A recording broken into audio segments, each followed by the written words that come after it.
Vous ignorez qui est cette jeune fille ? C'est normal. Attendez un peu, elle viendra plus tard. Elle n'est pas l'héroïne principale, non. Les héros sont deux hommes, deux Anglais, deux amis, Sylvester et Kelly. À force de discuter, collaborer, échanger pendant de nombreuses années, ils ont contribué à créer une bonne partie de l'algèbre que vous connaissez. Pourtant, on n'aurait pas cru que deux hommes aussi dissemblables auraient pu s'entendre aussi bien. L'aîné des deux est Sylvester. Le voici à 27 ans, il est déjà célèbre, reconnu comme un mathématicien des plus prometteurs. Eh oui, mais voilà, il est d'origine juive. Alors il n'a pu ni recevoir un diplôme, ni la bourse qu'il aurait méritée par ses résultats. C'est qu'à l'époque, l'université de Cambridge demandait à ses étudiants de prêter un serment d'allégeance à l'Église d'Angleterre. Ce qui est un excellent moyen d'écarter les candidats dont on ne veut pas, aussi exceptionnellement doués soient-ils. Au lycée, Sylvester avait déjà été en butte aux tracasseries antisémites de ses camarades. Et il n'était pas du genre à se laisser faire. Alors à 27 ans, il décide d'imiter son frère, il émigre aux États-Unis. Et pas n'importe où, à Charlottesville, en Virginie. Il a été recruté sur un poste de professeur remplaçant à l'Université de Virginie. Cette université, c'est l'enfant chéri de Thomas Jefferson. Il y pensait déjà quand il était président des États-Unis entre 1801 et 1809. Il avait mis dans le projet toutes ses utopies d'homme des Lumières, tout son savoir-faire d'organisateur et d'homme d'État. Il voulait un village académique, au lieu d'un repère de bruit, de saleté et d'air fétide. Il offrirait une retraite tranquille, si favorable à l'étude, et diminuerait les dangers de feu, d'infection et de tumulte. Cette forme de village est préférable à un seul grand bâtiment pour de nombreuses raisons, et tout particulièrement par rapport au feu, à l'économie, à la paix et à la tranquillité. Jefferson avait lui-même dessiné les plans. Il avait suivi de près la construction et les premiers recrutements. Sa vision pédagogique était des plus libérales. Pas de prérequis, ni d'examen d'entrée, pas d'examen formel. Pour lui, les étudiants, mis dans des conditions matérielles optimales, seraient forcément motivés par le désir d'étudier et la conversation avec leur maître. D'autant que ces mêmes maîtres seraient, selon ses propres termes, des personnalités scientifiques de premier plan, venant d'Europe aussi bien que de notre propre pays. Eh oui, mais voilà, la nature humaine ne s'accorde pas aux utopies, et les étudiants étaient à l'époque beaucoup plus violents que de nos jours. Insultes, violences physiques, les professeurs avaient menacé de démissionner en bloc pour obtenir un minimum de discipline. Jefferson, à 82 ans, avait dû, la mort dans l'âme, accepter de mettre des limites. Mais les rapports restaient difficiles. Et puis, en ce temps-là, la Virginie était un État esclavagiste, et les étudiants étaient presque exclusivement des Blancs, ouvertement racistes. Comment pourrait-il accepter un juif européen qui, de surcroît, prétendait les faire travailler ? Il n'était pas difficile de prévoir que la greffe ne prendrait pas. Un étudiant écrivit à sa mère « À moins que Sylvester ne se contente de se couler dans un rôle de simple fantoche et se soumette à toutes sortes de brimades de la part des étudiants, il aura des difficultés. Ils le testeront et quand ils le feront, il commettra quelques gaffes et compromettra sa dignité d'une façon ou d'une autre. Je suppose que notre cockney de Londres en sait autant sur les manières de Virginie qu'un cheval sur le calcul différentiel. » Et oui, mais Sylvester n'était pas homme à se contenter d'un rôle de fantoche, et les provocations n'ont pas tardé. Jusqu'à l'épisode final, dont voici un récit de seconde main. La source est le même Dabney, et ce qu'il raconte est assez vraisemblable. Dans la classe de Sylvester, il y avait 2 frères, stupides et insupportablement prétentieux. Quand Sylvester releva une des erreurs du plus jeune, cet individu jugea que son honneur et celui de sa famille étaient lésés et envoya au professeur Sylvester un avis comme quoi il devrait s'excuser ou être châtié. Sylvester acheta une canne épée qu'il portait avec lui quand les 2 frères lui tendirent un guet-apens, le plus jeune étant armé d'un gourdin. Celui-ci s'avança devant le professeur Sylvester et demanda de plates excuses séance tenante. Presque immédiatement, il frappa Sylvester, faisant tomber son chapeau, et ensuite il lui donna un coup de gourdin sur la tête. Sylvester tira sa canne épée et s'élança droit sur lui, le frappant juste au-dessus du cœur. Dans un hurlement désespéré, l'étudiant tomba dans les bras de son frère en criant « Je suis mort, il m'a tué !» Sylvester fut éloigné de la scène et sans même attendre de rassembler ses livres, il partit pour New York et prit un bateau pour l'Angleterre. Pendant ce temps, un chirurgien avait été appelé auprès de l'étudiant, qui était livide, couvert de sueur, froid, effondré, mourant et murmurant ses dernières prières. Le chirurgien déchira sa veste, coupa sa chemise et déclara immédiatement qu'il n'était pas blessé. La pointe de l'épée avait touché une côte et n'avait pas pénétré. Quand on lui assura que la blessure n'était qu'une piqûre de moustique, le mourant se releva, rajusta sa chemise, boutonna sa veste et s'éloigna, tremblant encore du choc nerveux. En fait, Sylvester était bien allé à New York, mais il n'était pas reparti immédiatement pour l'Angleterre. Il était resté quelque temps chez son frère, espérant trouver un poste à Columbia. Mais entre les préjugés antisémites et les ragots sur son expérience malheureuse en Virginie, il n'avait pas eu le poste qu'il espérait. Il était donc rentré et avait trouvé du travail à Londres, d'abord dans une compagnie d'assurance, puis comme avocat. Et c'est au palais de justice qu'il fait la connaissance en 1847 de Arthur Cayley, aspirant avocat comme lui et, comme lui, mathématicien dans l'âme. Cayley le voici jeune homme, alors qu'il était étudiant à Cambridge, encore plus brillant que Sylvester s'il est possible. Il a commencé à publier à l'âge de 20 ans. Ses œuvres complètes font 13 volumes d'environ 600 pages, pour un total de 966 articles. Un serial publisher du niveau d'Euler, Erdős ou Cauchy. À part cela, aussi différent de Sylvester qu'il était possible. Autant Sylvester était grand et fort, autant Cayley était frêle d'aspect. Autant Sylvester s'emportait souvent, autant Cayley restait calme et posé. On n'a qu'un seul exemple où Cayley se soit mis en colère. Il était en train de parler de maths avec Sylvester dans son bureau quand un employé entra pour lui donner une pile de documents légaux à consulter. Avec une exclamation de dégoût, il a tout jeté par terre et s'est remis à parler de maths. Cayley est resté avocat 14 ans. Puis il a saisi la première occasion de retourner à Cambridge, quitte à accepter une forte diminution de ses revenus. Pendant la période où tous les deux étaient avocats, Cayley et Sylvester ont élaboré ensemble la théorie des invariants, maintenant pratiquement oubliée.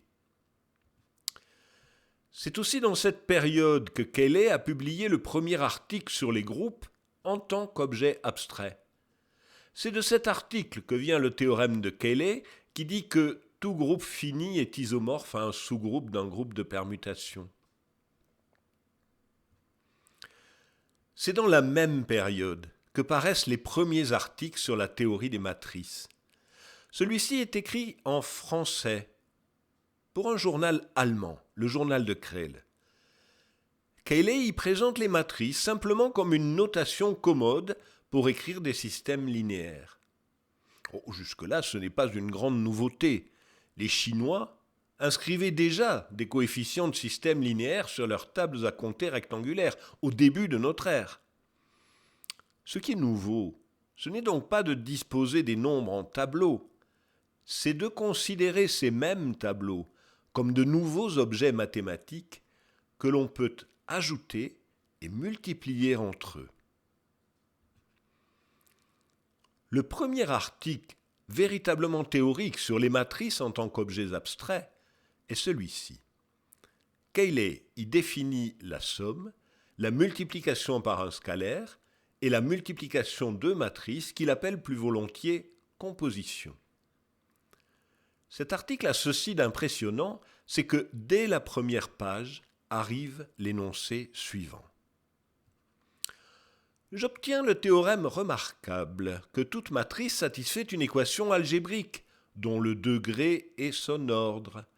La règle de formation peut être énoncée sous la forme condensée suivante, qui sera compréhensible après une lecture attentive du mémoire, à savoir que le déterminant comprenant la matrice diminué de la matrice considérée comme une seule quantité impliquant la matrice unité sera égal à 0.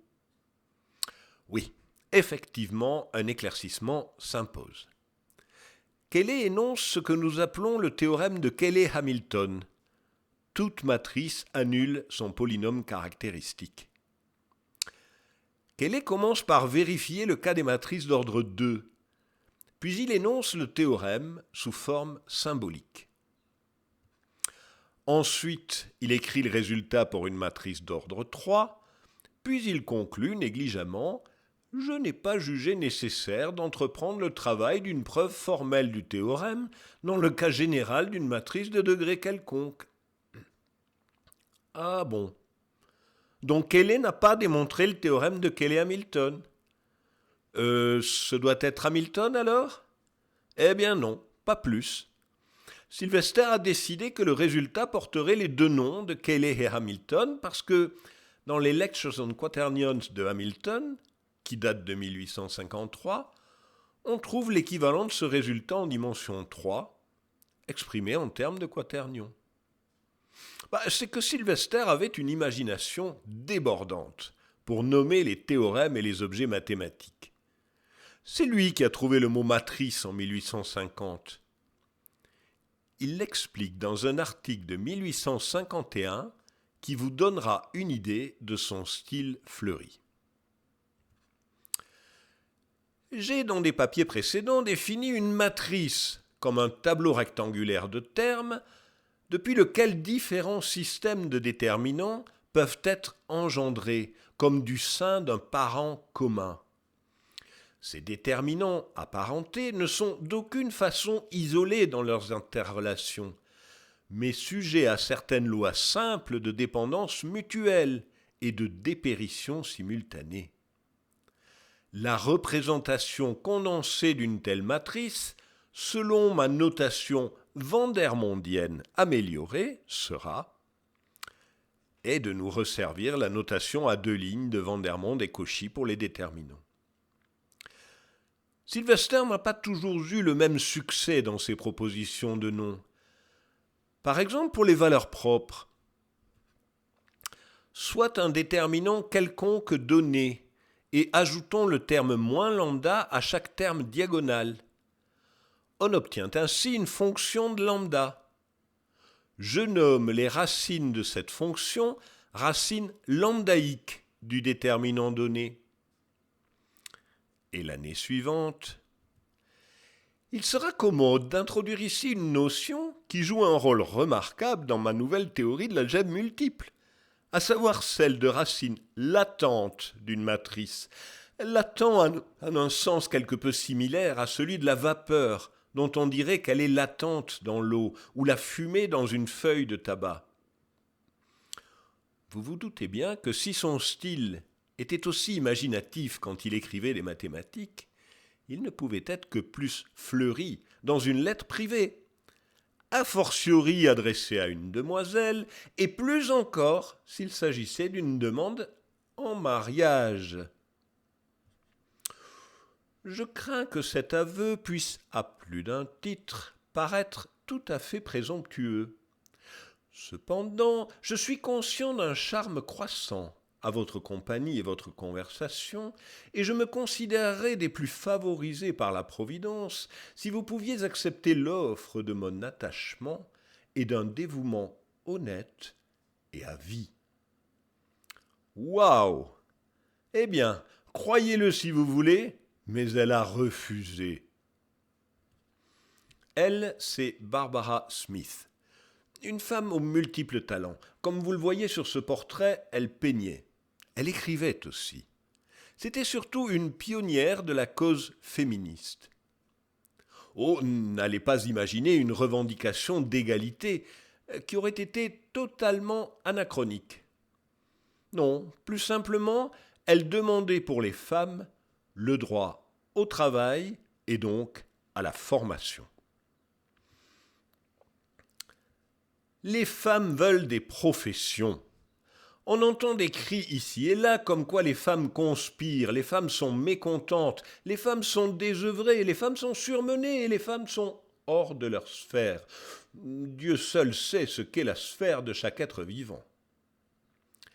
Cette même année 1857, Barbara Smith a épousé un médecin français, Eugène Bodichon, qui lui a apporté l'honorabilité tout en respectant sa liberté. Elle a pu continuer à se consacrer à son idéal. Et son engagement, et celui de ses consoeurs, a fini par porter ses fruits. En 1869, Barbara Bodichon et d'autres réussissaient à fonder le premier collège résidentiel de femmes à Cambridge. Et devinez qui le premier a accepté de donner des cours de maths aux premières pensionnaires ?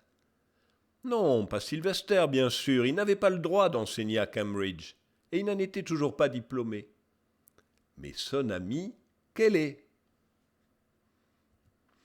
Parmi les premières pensionnaires de Girton, il y avait la jeune fille du début de cette histoire, Charlotte Scott. Elle était douée, exceptionnellement douée, au point que Cayley avait obtenu pour elle le droit de concourir, parallèlement aux hommes, aux Tripos. Les Tripos de Cambridge, c'était ce super concours de mathématiques qui s'étendait sur une semaine entière, avec des centaines d'exercices. Sylvester avait en son temps terminé second et Cayley premier. Charlotte Scott, en 1880, obtient le même score que le 8e, sans avoir eu la même préparation que les hommes. C'est un exploit retentissant. Évidemment, elle ne pouvait pas être classée, mais l'impact a été immense. Grâce à cette performance, les femmes ont obtenu le droit de concourir plus régulièrement.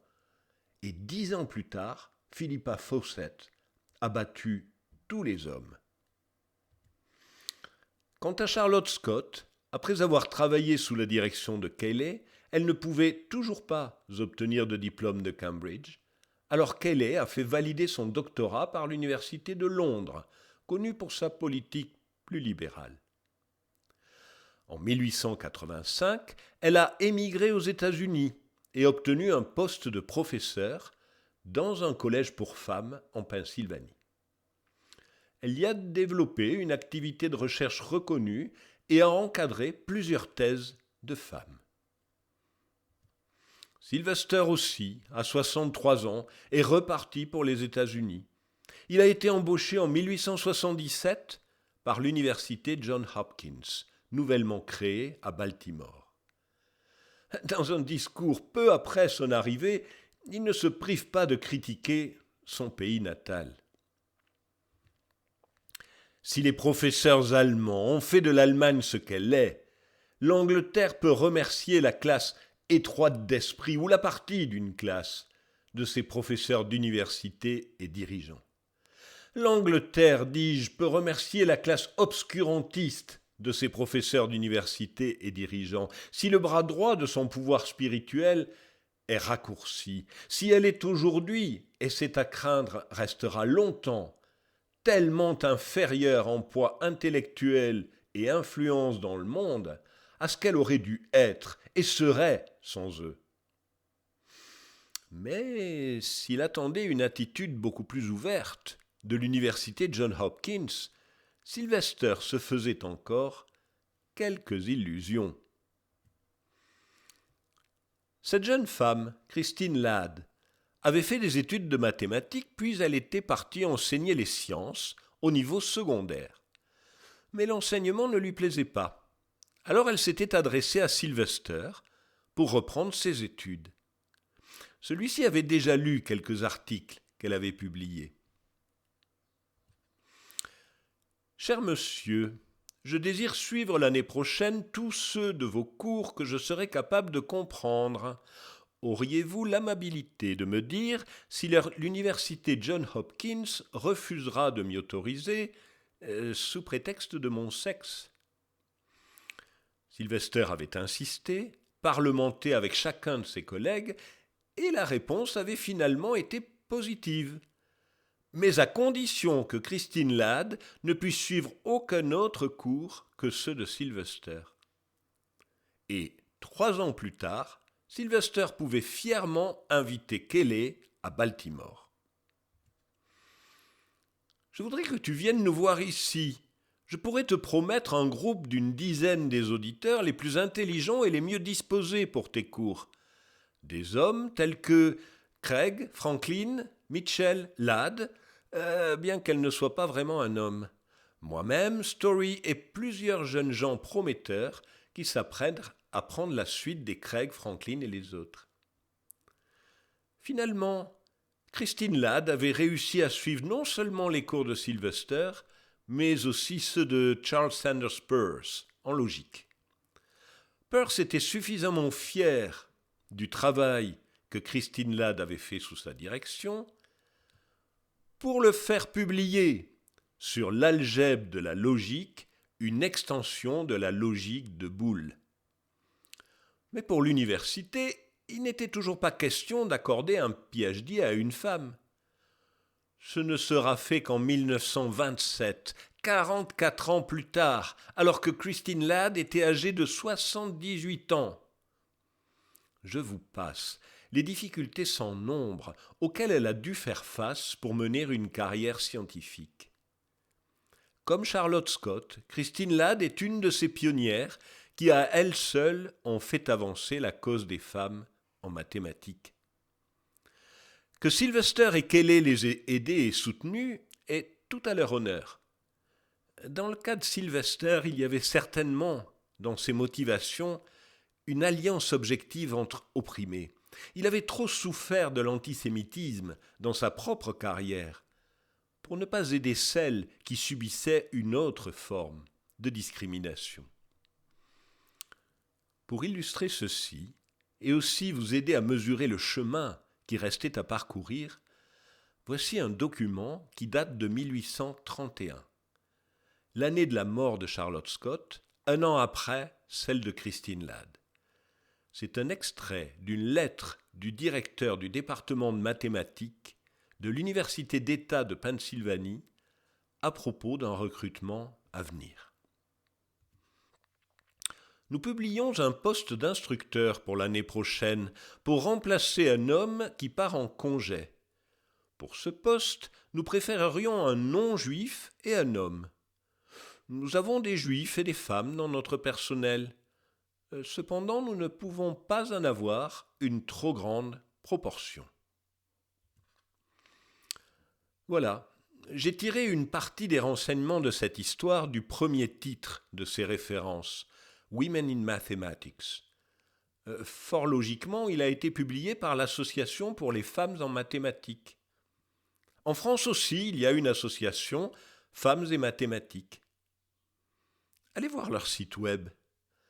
On y apprend que sur les 200 conférenciers du Congrès international de mathématiques 2018, il y avait seulement 15% de femmes. Et vous, qu'en pensez-vous ?